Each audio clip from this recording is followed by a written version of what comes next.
Okay, once again, hello everybody. My name is Joe Bullis. I am your clinical coach for your MELS 601 class, Dr. Church's class.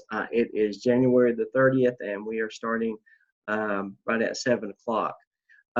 Just for future reference, I will be, or I am recording this now, and I will be posting this to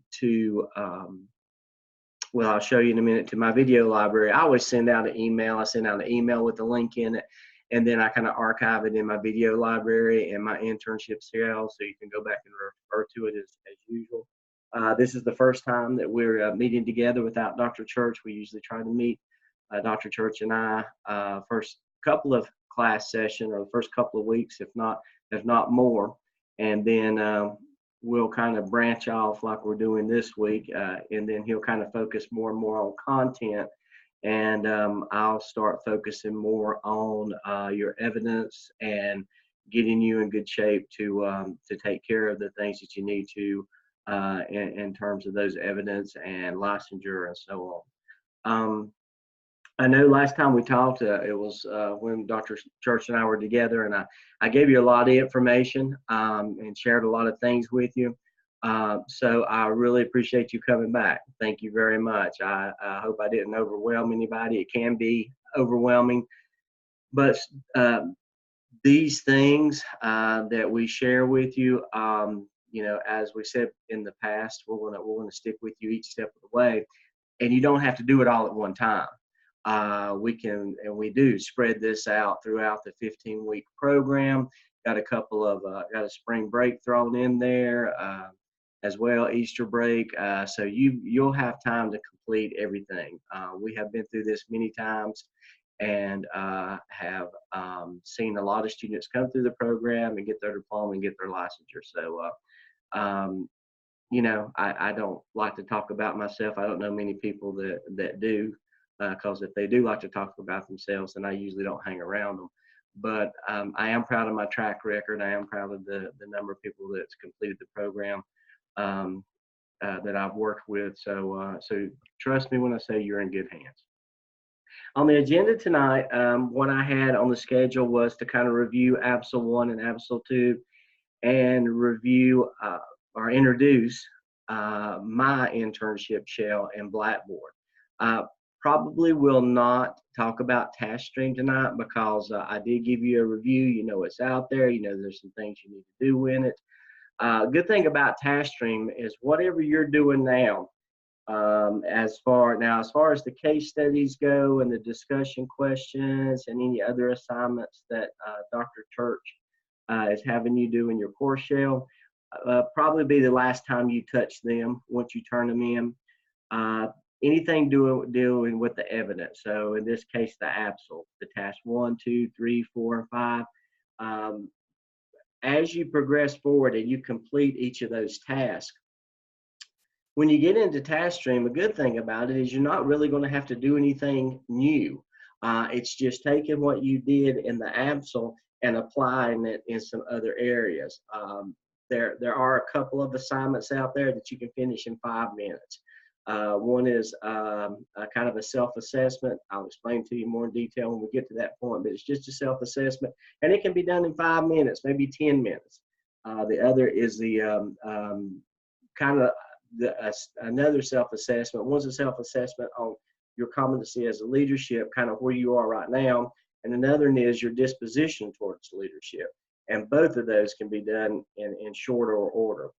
Like I said, what you're doing in the ABSL, you can take and apply in TaskStream without recreating the wheel, without recreating a new document or anything like that. So it's just another holding house for that information. As I said last time, think of Blackboard and the 2 shells that you have in Blackboard. That's things that's going to help you get your diploma with Gardner-Webb University. What you do in TaskStream will help you go towards licensure. That's for the evaluator. That's the program that the evaluator accesses to look at what you put there to determine your progress towards licensure. So, like I said, when we get to TaskStream, it's not like you're going to be doing anything new. It's that you're going to take what you're doing now and apply it in a different area. So as far as Absol Task 1 and Task 2 goes, you should be pretty well on your way to having a good draft. I think if I'm not mistaken, you've turned your first draft in, or you've had that first peer review, and you have a draft setting out there. Well, as you get to that point, we won't do any sideline case studies, no sideline discussions. Everything that you do with me from this point forward is working with the Absol and the different areas of the Absol. So in Blackboard this week, I believe it was yesterday actually, you were given access to my clinical internship shell. As I said before, in Blackboard you have two shells. You have Dr. Church's course shell, and you have mine, MELS clinical internship shell bullets. Now, and you should be seeing kind of my main screen here. Everything I'm going to show you may look a little bit different because of their user rights and everything. I think Dr. Church explained that when we were looking at his shell. But you should be looking at my kind of home screen right now, module screen. And if you can see my cursor, I'm pointing at the MELS clinical internship shell bullets. Let me move this so I can see. Yeah, MELS clinical internship bullets. That's what you access. You have Dr. Church's shell and you have my shell. Dr. Church's shell is where you do the case studies, you do the discussion items, you do the peer review, and you proceed. You kind of formulate that first draft of Absol Task 1 and the following task as well. Once you get it through peer review, now each course instructor is a little bit different. I'm working with about 1, 2, 3, 4, 5 course instructors this semester and the various cohorts, and everybody does it a little bit different. If I'm remembering correctly with Dr. Church, once you get done with the peer review, he wants to take a look at it. Let's say in this case, Absol Task 1. He may give you some feedback. And basically what he's looking for is just kind of getting the good foundation set there. And he'll tell you at some point, okay, this is ready for Dr. Bullis to review. So what we'll do is we'll take that rough draft, that first draft of the Absol, and you and I are going to work together to refine that. Now, you may be an excellent writer, you may be on target, you may be completely in the top 2% of all candidates to where you're going to write it the first time and it's great and we don't ever have to touch it again. For those of us who have to work and work and work and work in writing to get things to look towards proficient and accomplished, it may take a little bit more revision. So what we do in my internship shell is we take that rough draft and I will look at it, I will give you feedback, and you revise it. Usually one time is enough for most people. Sometimes I've had people revise it 3 times. Sometimes sometimes it'll go 2 revisions, but most of the time I would even say 95, 96% of the time, 1 revision is enough. And yeah, there are some people out there, I'll look at that task 1 and I'm going to say, hey, I can't give you any more suggestions. You have nailed the rubric. And mention of, if you'll remember in the MELS scale handbook that we looked at last week, I showed you the rubric that the evaluator looks at when he's going to evaluate your paper. That's the same rubric that I look at when I give you comments for revision. So I'm going to open up my internship shell. Please feel free to unmute yourself and ask a question during all this. We're going to talk a little bit more about Absol Task 1 and Task 2. So if you got any questions that are specific to Task 1 and Task 2, kind of hold those for right now. We'll open that up in just a moment. But feel free to type in the chat box. I'll get to it as I can. Unmute yourself if you have a question. I'll pause incrementally to answer any questions out there.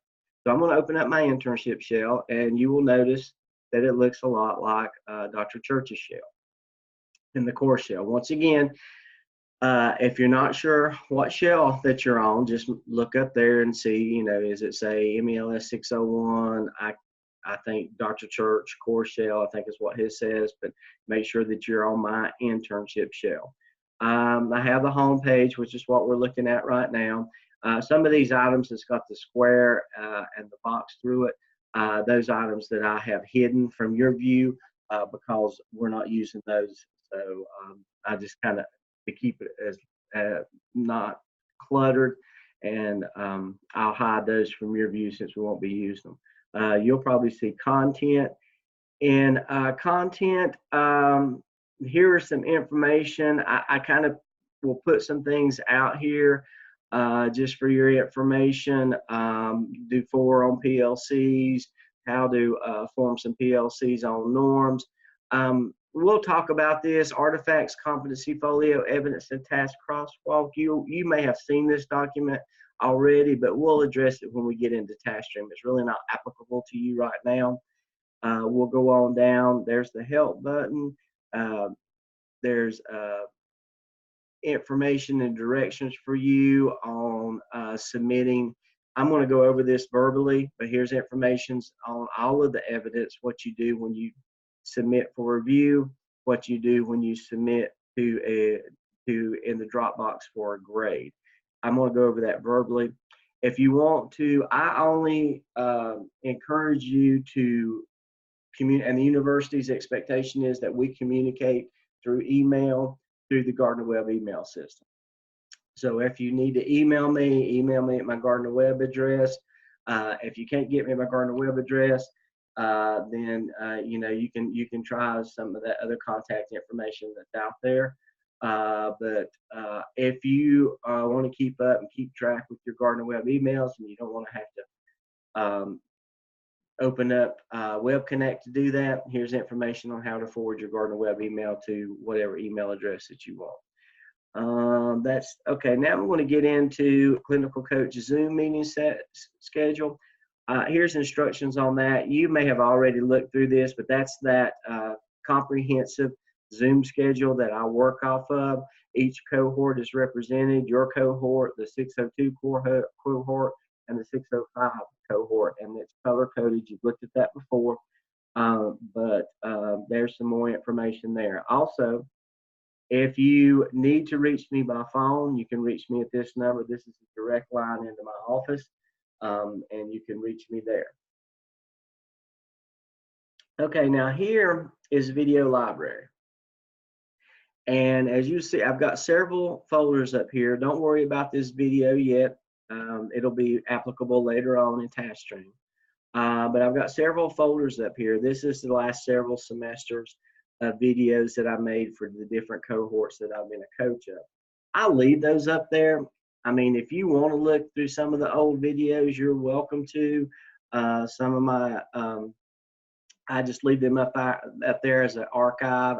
You know, I'm telling you the same thing, maybe not in the same words, but the same information that I told them. But if you do ever want to go back and look at the different videos, feel free to. I don't know why you want to do that, but you know, if you do, you're welcome to do that. But in each video, when we finish tonight and I upload that to YouTube and get a link, I'll also take that and drop it into here. This is the MELS 601 town hall meeting that Dr. Lamb did. So if you ever want to go back to that for a reference, there it is. It's housed there for you. What I'll do is I'll drop it in here, and I'll put the most recent up top. So when you look in here tomorrow, if you're looking for the video, the one we're doing tonight will be on top, and the MELS town hall will be on the bottom. So this is for their archive. Now, once again, I'm going to send you an email that's got the link to this recording in it. So you don't have to go into the video library, but if for some reason you lose that email and you want to go back and look at something, this is kind of the redundancy thing that we've talked about before. You'll also find the videos here. Just remember that you'll be looking in the Spring 2020 folder. Like I said, you can look in all these if you want to. This is what I did last semester. You're welcome to look at that. There's no, nothing that you shouldn't be privy to, so you're welcome to do that. But if you want to access the video, go to Video Library on the sidebar. Click on Spring 2020, and you'll find your recordings there. The next item on the sidebar, is a handbook. And I have put all the handbooks up here. The MELS scale handbook, that's the handbook that contains the majority of information, and it's got the rubric in it. The site mentor handbook that we went over last time is here, and the clinical internship handbook. So it's all there for you. That's just a place to archive that, so you'll have access to it if you need access to it. You know, maybe you're on your desktop most of the time, and maybe you go out of town and you take your laptop with you, and you don't have that information stored on your laptop. Well, you can access this online and pull it up here. All right, now we're going to get into, let me scroll on down. I want to talk about these two sections here. If you'll notice, you have a section that says ABSL, that's 601, APTL is 602, the OMA is 603, 604, you do the SCIP and the CAP, they're two short evidences, and the SIAP you do is 605. Same thing here. You have the ABSL, APTL, OMA, SCIP, CAP, SIAP here. Now, what the difference is here it says ABSL Task for Review. Here it says ABSL Evaluation Dropbox. Any revisions that we do, we're going to do within this box here, the ABSL Task for Review. When I want to officially, if you allow me to use that term, officially look at it to give you a grade, the grading will be done here in the Dropbox. This is just a discussion board. That's it. That's all this is, and this is just assignment Dropboxes is what that is. So I'm not going to grade anything that I look at and review and give revision on up here. When I grade it, it'll be because you put it in here, because that's when I will collect a grade from you concerning that particular task. So, okay, any questions at this point in time? I'm getting ready to go through the process of how you get it reviewed and how you revise it and then how you drop it into the grade. Okay, and I'm going to go over this again briefly the next time we meet, just so it's more information, similar information as you get used to the process. Good thing about this program is once you get to this point, once you finish 601, the process really doesn't change. You'll be doing the same thing, you'll just be working with different content. So this is going to be the most challenging semester that you have. I know you've heard Dr. Church say that, I know you've heard me say it before, but seriously, this is the most challenging semester that you'll have. Once you get through this semester, the process is going to be the same. And in by 604, 605, you won't even need me. My 605 students, I'm meeting with them 3 times, once in the beginning, once in the middle, and towards the end, just to make sure they're in good shape to graduate. And then any other time that they might want to email me. And that reminds me too, if you ever need to Zoom or discuss or have a question outside of the Zoom schedule, email me and we can set up an individual Zoom, we can set up a small group Zoom, we can converse through email, we can talk on the phone.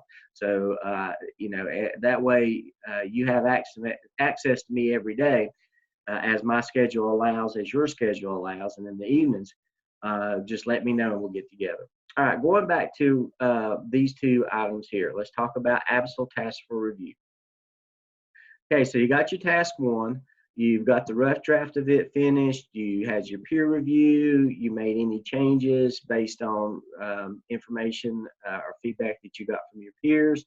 You took that revision, you gave it to Dr. Church. Dr. Church looks at it, he may say, hey, this looks good, or how you might want to make a change here. And then he's going to say, this is ready for Dr. Bullis. So you take that ABSL Task 1, is what we're working on right now. You take that ABSL Task 1, you go into the internship shell, you scroll down and you click on ABSL Task for Review, and you'll see all the tasks for the ABSLs are right here. Then you want to submit your ABSL Task 1. You submit it right here. You click on this. I'm not going to, well, I'll go ahead and click on it, but I don't want to submit my own thing. It's going to look different. What you're going to see is you're going to see a place to submit. This is all, I think this is last cohorts. It's not this cohort, but this is where people have submitted to me. Yours is going to look a little bit different than that, but nevertheless, you're going to click on here and you're going to send me task 1. Now, the way I review, I don't know if Dr. Church does this or not. I think maybe he does, but the way I review is once you send it to me, I'm going to download Absol Task 1. I'm going to read through it, and I need it downloaded as a Word document. Please do not send it to me as a PDF, as a Lotus document. I need it as a Microsoft Word document. If that's going to pose a problem for you, email me, contact me tomorrow, and we'll work something out. The reason I want it as a Microsoft Word document is because I'm going to use the review comment function of Microsoft Word. So you'll see your document, and then in the margin will be little bubbles, and those will be like little comment bubbles. And the reason I do that is I can click my cursor on a specific piece of your task or your narrative, and then I can make a comment that addresses that specific piece. I don't like, just kind of in a comment box at the very end or off of that document say, hey, this looks good, that looks good, this is what I would recommend for you to revise. This is where I think the rubric needs a little more from you. I like to make those comments exactly where they apply in the document. I think that saves you time. It's more helpful for you to do that. If you know that this, I'll even highlight a whole paragraph if I need to. So when you click on that, the whole paragraph lights up, and you'll know the comment, the feedback that I'm giving you is specific to that paragraph, or there's something there contained to that sentence or that word that you need to look at. So what I'll do is I'll go through it, I'll read through the document. Usually I just read through it first just to kind of get a general feel of what you're saying. I might, find a few things, and then I'll read intently again. I'll post all my comments, all my feedback will be within that Microsoft Word document. I'll save it again with those comments included, and then I'm going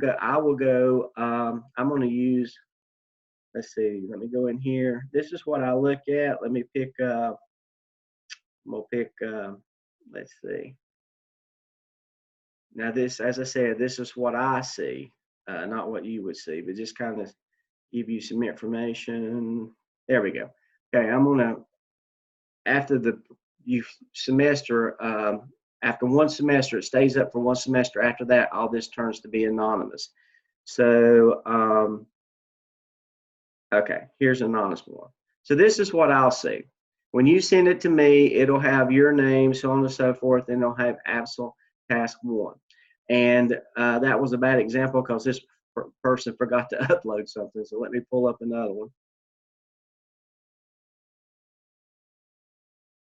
Okay, so I'll see this. I'll see your name, whatever you saved the Absol Task 1 under, and then here's where I can access it. So I'll click on it. I'll put my comments in. I'll save it. I'll come back to you, and I'll just say, hey, this is a good start, or hey, this is great. No revisions needed, no suggestions for improvement, so on and so forth, or yeah, please see my comments. And then I'll reattach it, and I always use this specific code as far as saving it goes. I put Absol Task 1 underscore and either your first name or last name or an abbreviation. And then you click on that and open it up, and it'll be your document with all of my comments included. So I'll say, hey, please see my comments. You go and you look at that, you revise it, you come back to this same Absol Task for review, and you can write me a note in the comment section, here's my revisions or whatever you want to say. There's nothing you have to do there. And then you reattach it with the revised version. And then I'll look at it and make sure that the revisions have taken place. Take one final scan just to see if I see anything else, and then we're done with the revision point part of the process there. Let me look at chat real quick. I saw something come up. Feel free to ask any questions if you need to. Great question. Thank you for asking that. Yes. I'm going to go back. We'll come back to here in just a minute. What do you do once it's ready in task for review? So let me come back here. If you'll notice, when I pull this up, this is all separated. Don't combine this document. I want to focus on one task at a time. I want to give you revision on one task at a time. You may have worked ahead and have all 3 or 4 tasks ready to go. Only send me task 1 or whatever task we're working on, and that at that point in time, because what I want to do is I want to review it. I want to focus on that task. I want to give you revision on that task. And even though you may have task 2 ready, I may give you some feedback that will cause you to make changes in task 1, but will also cause you to make changes in task 2. We take it one step at a time. We do task 1, we get it in great shape, then we move to task 2, then we move to task 3, then we move to task 4. So yes, thanks for asking that question. Another thing that I look at when I look for feedback or comments is APA, and I'm learning with that as you are with the 7th edition. I hope you guys were able to attend that webinar last week or last night if you weren't able to do it last week with the new APA. If not, if I can get hold of the recording, I'll put it in the video library. They haven't sent it to me yet. But big thing between the 6th and 7th, and you guys are working in the 7th, is writing in first person. Used to, you could only write in third person. You can never say I or me or our or we. It had to be third person, like the candidate did this or the team did this. At this school, it was shown that, blah, blah, blah, blah, blah. Well, now you can do that. Now you can write in first person. Old habits die hard. If I ever correct your narrative and say, oh, you don't put I here, it needs to be third person, you remind me that you're working in the 7th edition. Because, excuse me, your cohort's the only cohort. The people starting this semester are the ones that's moved on to the 7th edition. Everybody that's already been in the program, we're going to phase them out. Anybody that comes after you will be in the 7th edition. People who are in 602 forward are going to still use the 6th edition. So I'm going to be working back and forth between those 2 editions of APA, and I may get a little confused. So if I say something contradictory, APA-wise, to what you know and what you've been taught here recently, please don't hesitate to call me on it. And that brings up another point. If you write something in your narrative, and I say, well, hey, have you considered putting it this way or showing this?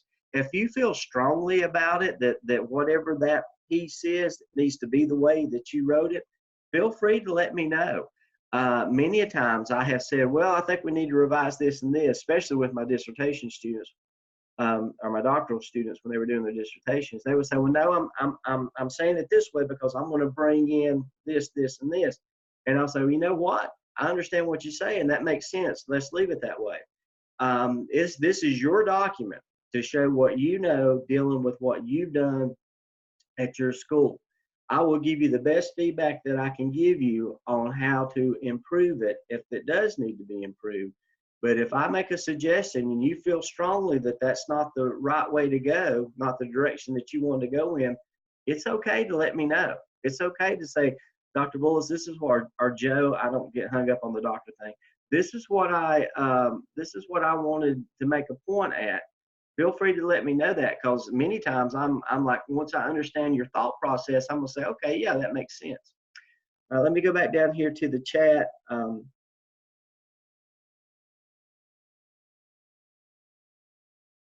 No, you got the good question was, do we start with saying the candidate or say I know the candidate sounds better, and after what I tell you, this is my 13th year doing this. I think it's going to be hard for me to transition over from the candidate to I. You say I know it's hard to do that, but go ahead and use in compliance with APA 7th edition, because that's what we're being trained to give you feedback under, and that's what your evaluator is going to evaluate under. So let's just not give them any reason to send it back to us. Let's go ahead and do that. And yeah, I think it sounds better too, but these are the rules of the game. So thanks. That's a great question. Okay, so we're at task 1. You send it to me. I read it. I give you comments. You look at my comments. You make revisions based on that comments. You send it back to me. I look at it. I say, man, it looks great. We are ready for Dropbox. I'm going to say send to Dropbox. At that point in time, you take that revised document and you scroll down to the sidebar and you click on Absol Evaluation Dropbox, and then this is where you drop the finished product. Don't drop anything here until I tell you to do so, because once it's in here, I have to grade it. This is all part of the documentation towards diploma and licensure, as you have to receive a grade. I give a 0 or 100. I don't do 92, 90, so on and so forth. You either got it or you didn't get it. Good news is, if you didn't get it, you're not gonna leave that evaluation Dropbox. You can resubmit to it as many times as you need to and get a revised grade. So if you didn't get it then, and sometimes it's just as simple as somebody uploaded the wrong draft. They uploaded the original draft and not the final draft. And if that happens, or somebody may upload to the evaluation Dropbox first by mistake, you always do review before you evaluate. But if for some reason you upload the wrong version, or you upload by mistake, I'm going to give you a 0. But that's okay, because you can resubmit. If we need to do another revision, you'll do another revision, and we will resubmit. You won't leave that Dropbox arena until it's 100. I won't let you leave that Dropbox arena until it's 100. So just know that that is just part of the process. But we're not going to leave that task 1 alone until it's proficient or accomplished. All right. So once we do task 2, you send it to me in the review for revision, 1 task at a time. We revise, we get it in great shape. I tell you within the comment section, I'll say ready for Dropbox. You take it there, you put it into Dropbox. I'll look at it 1 last time. I'll give you a grade of 100. If for some reason it's not 100, I'll give you instructions on what to do in the comment section there. Once we get that to 100, then you can take that task 1 and you can put it in a folder and save it. You'll need it again later, but not right now. What we do now is we move on to task 2. So now at this point, if you've got task 2 ready and Dr. Church has told you, okay, so it's ready for Dr. Bullis to look at, then you automatically, just same process. You take task 2, you put it in the Absol task for review. You go to task 2, you drop it into task 2. I'll read it and give comments. You respond to my comments. I'll read it again. It's in great shape. Submit to evaluation Dropbox. You take task 2. And you go to evaluation Dropbox, you drop it in there for a grade of 100. And then we'll move to task 3. But you know, I'm going to talk about task 3 and task 4 next time we get together. I think Dr. Church meets with you next week. I meet with you the week after, and we'll talk about task 3 and task 4. Between then, if you have questions about task 3 and task 4, go ahead and email me. That's fine. We'll discuss it ahead of time if you're to the point where you need some direction on task 3 and task 4. We'll talk about that. Dr. Church may even address it some next week. Okay, let me check my chat here.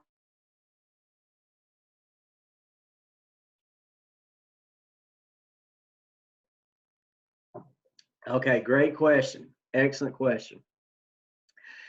Question was the reference page and I'll get it here in a minute. The cover page, the title page. Oh, that reminds me. There's one thing I forgot to show you guys. I'll address it here in a minute. I like to see that title page and that reference page for each task. The title page, the cover page really won't change, but the reference page will change depending upon you're going to be using references and citations throughout your paper for different reasons. And that helps me if we break it, you know, if you have a cover page for task 1, I just think it looks clean. If you really don't want to put a cover page each time, let me know. I'll work with you.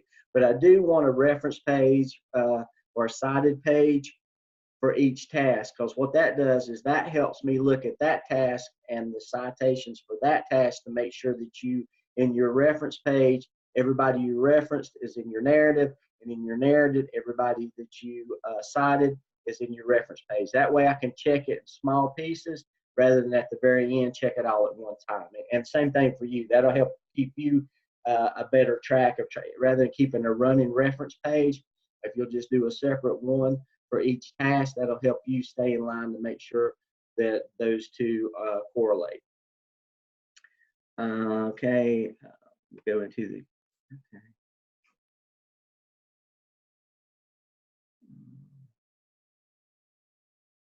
okay, good question. Question was, did we send the task in after peer review or at the same time or after Dr. Church approves? Unless Dr. Church tells you otherwise, I want him to take a look at it before you send it to me.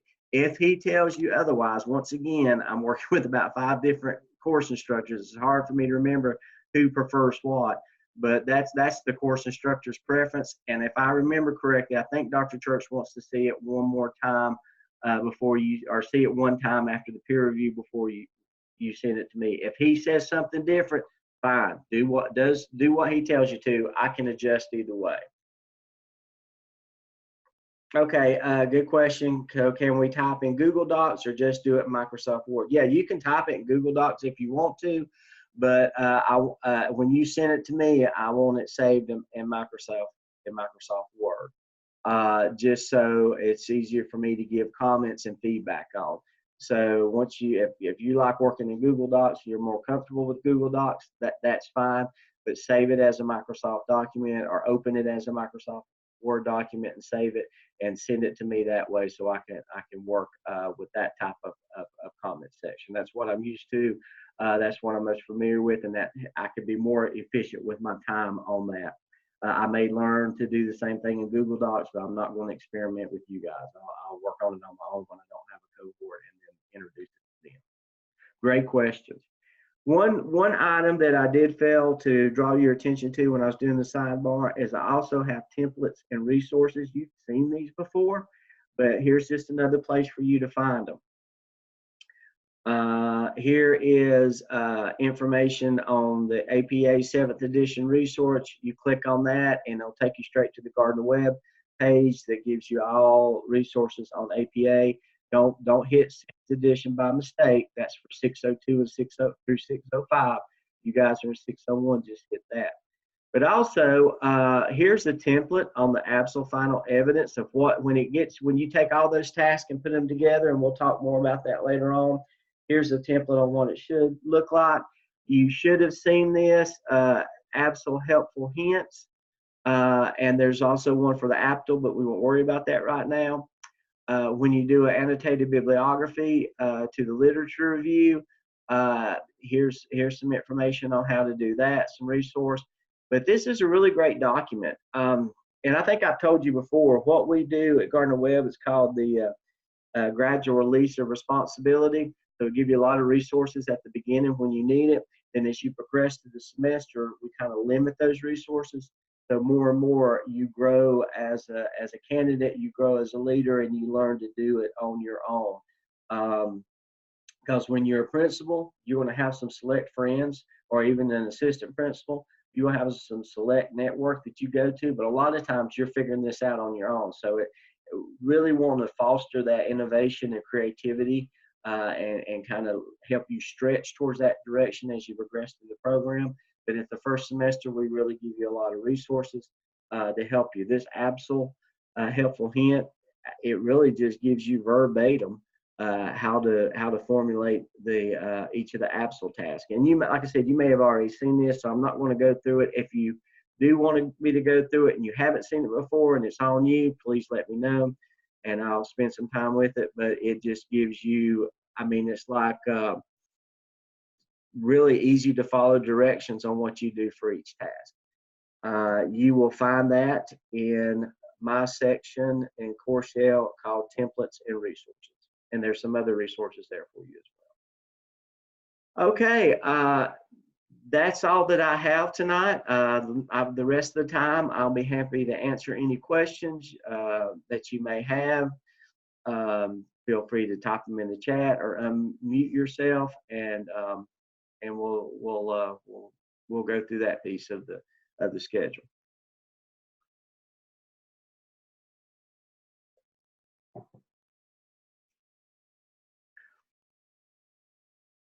See, this is a high flying group. It's not that I'm that great of a clinical coach. It's just that you guys are that great of candidates because you're making it really easy for me. I appreciate it. I know you've invested a lot of time and money in this, so I can already get a good sense for this cohort that you guys are intentional on your actions towards this. I appreciate that. It's good to work with a group like this. Are you sure that no one has any questions or anything that they need me to address this evening?